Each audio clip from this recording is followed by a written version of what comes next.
Et Jésus ne fit pas beaucoup de miracles à cet endroit-là à cause de leur manque de foi. Chers frères, chères sœurs, c'est surprenant que le manque de foi ait autant de pouvoir destructeur. D'où l'importance capitale de la foi. La foi, notre foi, est notre participation, notre collaboration avec Jésus au salut de notre monde, au salut dans notre monde. Notre foi est donc essentielle pour notre propre salut et pour le salut du monde. Mes très chers frères et sœurs en Christ, et particulièrement en Saint-Dominique, ce qui nous constitue, vous le savez, frères et sœurs, et qui nous a réunis lors de ce congrès chapitre, qui prend fin normalement avec cette messe, c'est bien la foi au Christ, notre Seigneur et notre Sauveur. La foi. À dire vrai, vous savez, on ne se choisit pas comme frère ou sœur. On est donné et on se reçoit d'une source fondatrice, un père, une mère. Face à cette source, ce qui est attendu de chacun, c'est de croire. Croire que c'est notre père, croire que c'est notre mère et recevoir le frère ou la sœur pour cultiver la fraternité jusqu'au bout. Dieu est notre Père. L'Église est notre mère. L'ordre des prêcheurs est notre mère. Dans le texte évangélique entendu tout à l'heure, la fraternité semble empêcher la foi totale. En réalité, c'est la paternité mal pensée, mal vécue, mal comprise.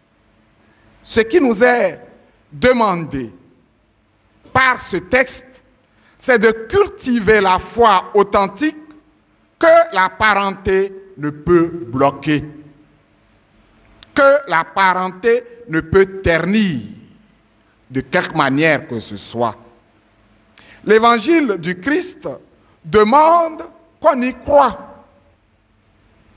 Et le dominicain est porté fondamentalement par la foi authentique, la foi au Christ ressuscité qui envoie porter la grâce de la résurrection pour un monde nouveau. Au cours de ce congrès,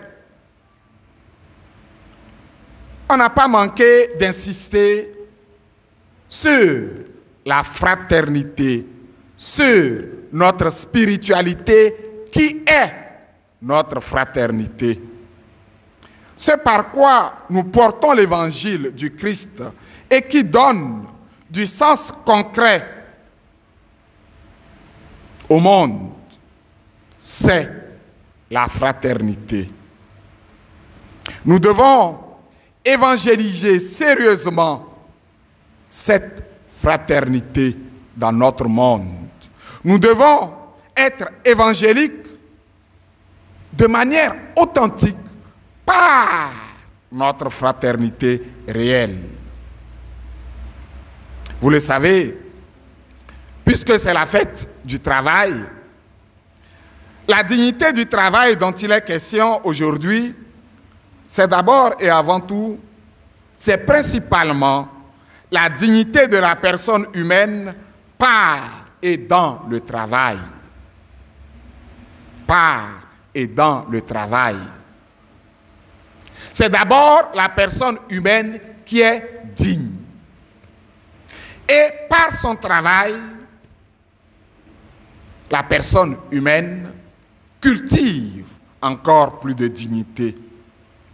Certainement, la passion de la dignité authentique de la personne humaine doit rester une des meilleures voies de la culture de la fraternité qui nous identifie.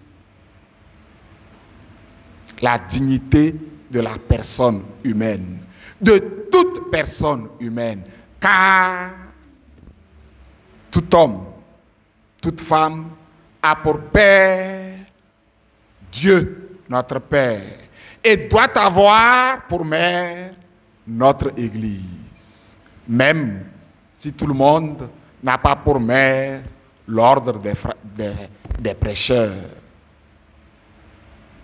Travailler à faire que tout homme se reconnaisse comme fils de Dieu et se rapporte à Jésus-Christ comme son frère nous permet de contribuer à l'évangélisation réelle de notre monde.